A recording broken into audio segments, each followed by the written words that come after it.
Code-Genie AI, Manufacturing. AI has three main uses in manufacturing. First, manufacturers can use AI to identify potential downtimes and accidents by analyzing sensor data.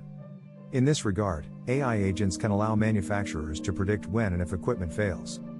This way, they can schedule maintenance to occur before the failure occurs.